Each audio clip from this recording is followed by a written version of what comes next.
Hey everyone. I'm Bec. And I'm Vern. We're from Rekindling Relationships, and we run mentoring sessions for couples, as well as facilitating creative workshops and fun dates.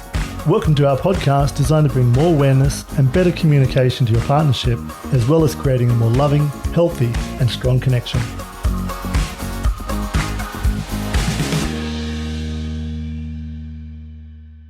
Hey, it's been a long time. It's been a long time.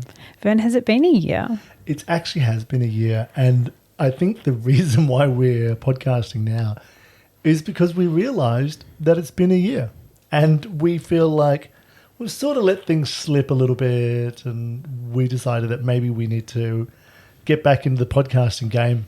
We've been busy. We've been so busy. That sounds like a really lame excuse, though. Everyone's busy. I think everyone is busy. I think we do have 4 teenagers in the house who are all at high school at the moment. We do run a couple of businesses. There seems to be so many animals in our house. I don't think we can blame them, though. I don't think we're blaming anyone. I think what we've done is we've taken a year hiatus from podcasting just to sort of step back and do other things. We got all motivated now, though, haven't we, again? Yep, we're definitely motivated. We've been doing lots of couples mentoring, and that's really motivated us to get chatting again. Yeah, and I actually really miss chatting with you, podcasting. I mean, we chat all the time anyway, but I do miss chatting with you. Is it like a forced chat? Well, I feel like sometimes we're sitting on the couch talking about something. I'm like, oh, this would be a really good podcast. You do that too. We're often doing that, aren't we? Yeah. And I feel like, oh man, we should just lock this in. So what's recording us all the time? What's today's topic going to be? Actually, I'm recording you all the time. I didn't tell you that. That's kind of creepy. You probably wonder that mic above the bed is. That's weird. I don't think that's weird. I don't know. I think you get a bit sick of me talking all the time. Well, see, when we talk on the couch, I don't have to go back and edit it. Yeah, that's true. That's true. And then cut out all your bits and keep all my bits so I sound really good. Oh, that's what happens. That's what happens. Yeah, well, you don't listen. I sound really educated, and then just cuts out all my big words. So all your big words. Were you googling how to spell terrace today? Shut up. I did hear that. I wasn't going to mention it. Why not mention it live? Thanks. One of the things that's come up in our mentoring sessions is assumptions. And the assumptions that each person has coming into that relationship about the other person's ability to communicate or understand or be emotionally available. And that's been a big one that we've noticed, and not that I like to generalize, but those that identify as male and female, we've noticed do communicate on a whole nother level, and we assume that they're at the same level that we are.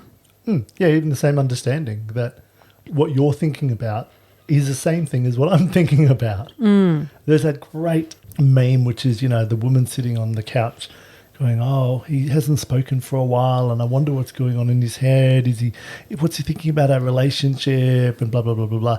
And he's just not thinking about really anything at all.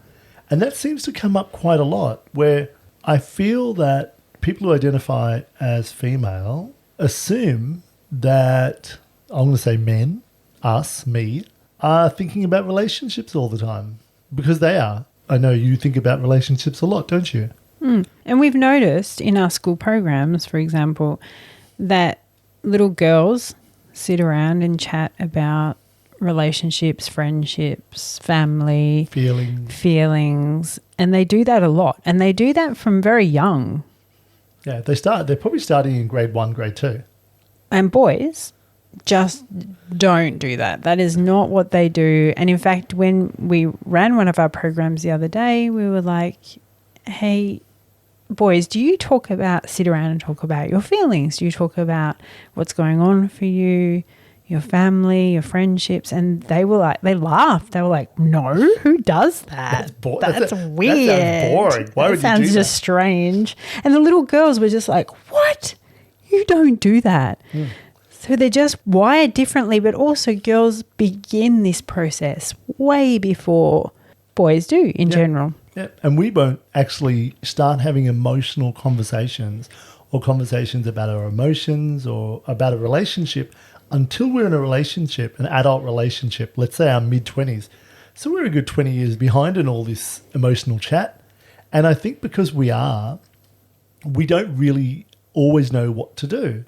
And I think women are quite surprised when they find out that men do not talk about their relationships with their friends. I don't know many who do. How things going? How the wife and kids? Yeah, good. And that's it. There's not a deep exploration about the relationship and the intimacy and the communication in there that women seem to discuss amongst themselves. I think that there's an assumption that because women in general spend a lot of time talking about this subject, that their partners or men are doing it without realizing that we're not doing it at all. We love our partners, but we don't spend a lot of time thinking about the relationship unless it's going wrong. Then it's just like, I don't know what to do now. And then we've noticed when we do our sessions with couples that it can be quite tricky for men because to talk about their emotions or what's going on for them. And in fact, sometimes we've had men in their 40s, 50s, and they've had some really serious stuff go on for them as kids that would impact their relationship now. This might be the first time they've ever spoken about it. Yeah, and that's quite common, really. I don't know many men who openly will speak about their relationship. They haven't really had the practice to do so. Men will speak about what's going for them and if things aren't going right. It's very rare they actually talk about their relationship. They might say things aren't going well, or I think that in general, most men are quite reluctant to have a conversation about their feelings or their relationship because we have had no practice in it. And when we speak about it, we feel like we're way behind the eight ball, and we don't like that. In general, we want to know what we're talking about. And this is one area that we don't know what we're talking about because we never talk about it with anyone. We never talk about it with our friends. So we don't have the words or the emotional vocabulary to speak about it. Do you think, in general, boys, men, those that identify as, do you think they want to talk about their emotions when they're young? Or do you think that's just not something they think about? Do you think they want to, but there's something that holds them back? I think we'd be quite happy if it wasn't part of the equation. If we're like, really, we don't have to talk about emotions? Awesome, let's just move on. Why do you think that, though? Why would they be like that? Maybe we don't value it because we haven't actually spent much time on it. Maybe because we haven't valued it, we find it a little bit awkward. I don't know if we feel the need to talk about it all the time. I do believe that it's important. I think if a man wants to be in a relationship with another person, then they've got to do the work on themselves. And they've got to work out, what their wounds are from family and fathers and mothers and past trauma and how they're bringing that into their relationship. I think they have to do the emotional work. I just think we can struggle to do that. We've got no guidance. We haven't had good role models. There aren't men around us who are, openly talking about their relationship and giving permission. It's like when I find in a men's circle, I can give permission to talk about a deeper subject by talking about it. And then everyone thinks, oh, okay, it's okay to talk about this thing. But in daily life, men in general do not want to feel vulnerable. This next generation are a little bit different. They're probably more open, but I feel we have this belief in Western countries that to be vulnerable is to put yourself in danger. To be vulnerable about your feelings, even though women appreciate it. Women find it quite attractive, actually, which seems to be always surprising to men. It is really surprising because men don't find it attractive in other men. Do you know what I mean? We don't look and go, oh, wow, that vulnerable guy, what a great guy. We're like, he might be a bit of a sook. He might just be like oversharing. We haven't been taught how to hold space for each other like that. Do you think that's why there's a lot of older men that struggle with their mental health because this is a topic that they find hard to talk about? Yeah, that's a really good point. I reckon there is. I think there's a lot of men out there who really need to have some good friends to talk to and process this stuff or find someone to talk to about it, whether it's a psychologist or counsellor. I really believe that it's really valuable for us to go in and sort that stuff out and learn how to emotionally communicate. Doesn't mean that we have to go fully the other way and be thinking about emotions and relationships all the time and talking about it drop of a hat. We do have to meet halfway with our partners. They can't be doing all the heavy lifting in regards to the emotional space. We have to actually step up. So how can we as partners help them do that? That's a great question. You do this really well for me. Not all the time. You could have left that last bit out. I might edit it out. We'll see. When you hold space for me and you allow me to talk about what's going on for me, and then you don't interrupt, you don't try and ask questions. You allow me to just go as deep as I can into how I'm feeling. And I know you're listening and you let me just speak from my heart, then I feel like it's okay. When you're not trying to mother me, because as soon as you try and mother me and there, everything's going to be okay and all that sort of stuff, I'll just shut down. I'm not interested in being mothered. And I think that's why men are sometimes reluctant to share their emotions. They feel that they might be mothered in that space and they don't want that. When you're able to really be available for me to process that and recognize that this is not easy. I've seen women share deep stuff at the drop of a hat. They're like, bang, oh, and this happened and blah, blah, blah, and this is how I felt. And super easy. That's different for men. We really need more time to get to those spaces because most of us have never been there. Most have never even tried going there. There was one thing that I noticed distinctly different in this typical those that identify as male and those identify as female is that when you're talking and I'm holding space, when I say yes or ask you questions or yeah, oh yeah, right, yeah, that's what you feel like that's stopping your process. I feel like you interrupted me. Which is really interesting because as females, which has been a real learning curve for me to just not say anything and just listen. As females, when a female, we're divulging emotions to another female, if the female doesn't say, oh, really, yeah, that's terrible, and I ask you questions, you think she's not listening. They're not overly actively empathizing. Yeah. You think they're just like checked out. So that's really, that I found that switch really tricky for me because as a female, we don't communicate like that. So that's something that I've had to be more aware of, just listening and sitting there and nodding, you know, rather than making comments or asking questions or, you know, actively saying something. And you've only known that because I've spoken to you about it. Because you feel like I'm shutting down your process if I do that. Well, yeah, because I do. As soon as you do something like that. Interesting because it's the same if we flip that. When you want me to hold space for you and you talk to me, you want me to be nurturing, but you don't want me to try and fix whatever's going on for you. You just want to share it. Where as a masculine, what I want to do is I want to fix your problems. So I assume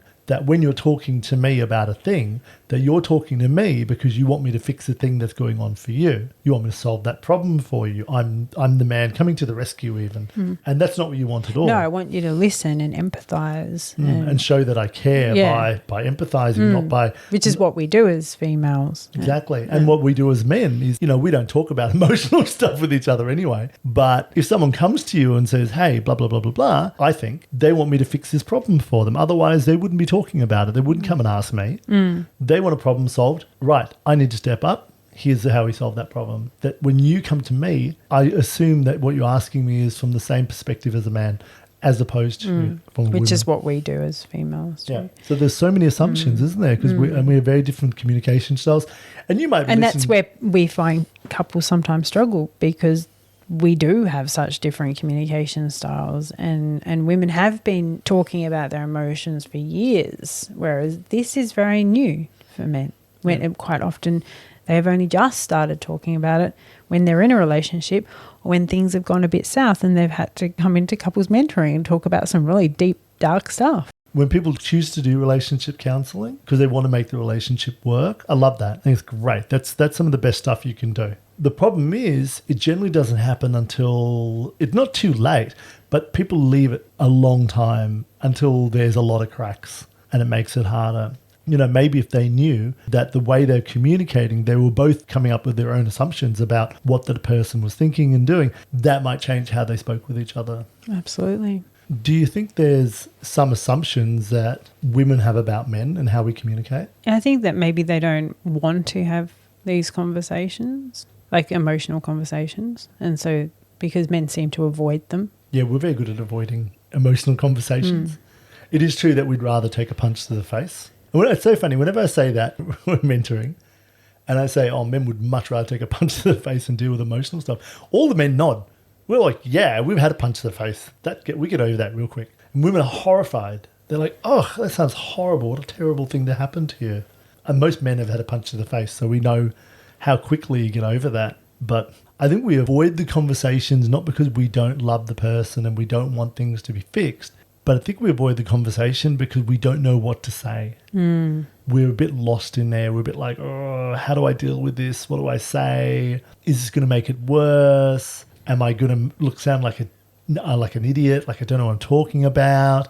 This is really hard. Maybe I'll just avoid having a conversation. Maybe it will just go away. And maybe because most men are new to emotional conversations and most of them enter into them once they're in a relationship, that might be why there's apprehension in talking about them, because they're uncomfortable and this is new and they don't know how to navigate that well. Yeah, we definitely don't know how to navigate it in general. Not all men. Not all men. No, There's definitely men out there who are actually really good at it. And it can be reversed, actually. Sometimes the female struggles with this. So, that's not everyone's case. No. This is just a general rule. This is as a general rule, I think it's because we as men have not grown up with the modelling of that, and we haven't grown up with like that consistent having conversations about emotional stuff and feelings and what's going on for us. We're sort of told, in a sense, by our society is just get on with it. I feel that emotional intelligence is only just being valued in these next generations. I feel like it's something that hasn't been valued in the past. Yeah, it hasn't been long for it to be in school curriculums and people talking about why it's important to be emotionally intelligent. For the men out there and the people who identify as men, yes, it's going to feel uncomfortable having an emotional conversation. It's going to feel weird because it's just new. That's all. It'll feel awkward. And you might not want to go there, but if you go there, if you have that conversation, if you really push into the discomfort, there's growth. There's emotional growth. And that emotional growth inside will help you be stronger than just being smart or just being physically strong. And you can't be in a relationship without having these conversations. These are a must. These are a must. And you can avoid them, but you can only avoid them for so long, because what's going to happen is that person you're with, if they're doing all the emotional growth and you're not, you're just a bit checked out, you're busy working, you're busy in the shed, you're busy avoiding these conversations, then you're going to get to a certain point in life and that person's going to go, you know what? We don't know each other anymore. I've grown. I'm out. And you'll go, huh? What? Why? I don't get it. Everything seemed fine. We've been doing the same things for years. Isn't this what we're supposed to do? No. And you know it's not. If you've avoided and avoided and avoided, you now have to turn around and go, all right, time to bite the bullet and actually step up. And what's really amazing is that as a man, if you can step into a space, or if you're someone who normally doesn't have these conversations, if you now can step up and have these conversations and say, hey, look, this is what's going on for me. What's happening for you? That will build a closer connection. And that is really masculine. And that's something that your partner will be like, whoa, I love this. It's so attractive. In fact, I've mentioned this before. It is like foreplay to a woman. If a man can have a good emotional conversation and have connection and be vulnerable, this is foreplay stuff. Look, it really is. And just so you know, being vulnerable is not like being when you're a child or a teenager and you're like, oh, I'm sad and I don't know what to do with it. This is about saying, hey, look, this happened and I'm feeling pretty sad about it. I'm not too sure what to do with these emotions. I don't feel great. And I just want to let you know so that you understand where I'm coming from. Or when you react like this comes up for me and it might be a past story or like this happened to me as a kid and I think it's from this, or that kind of vulnerability or I want to do this, but this feeling stops me from being like this with you. Those kind of vulnerable conversations. Let's wrap it up. So we've finally put down one for 2023. It's a later part of 2023. See you next time.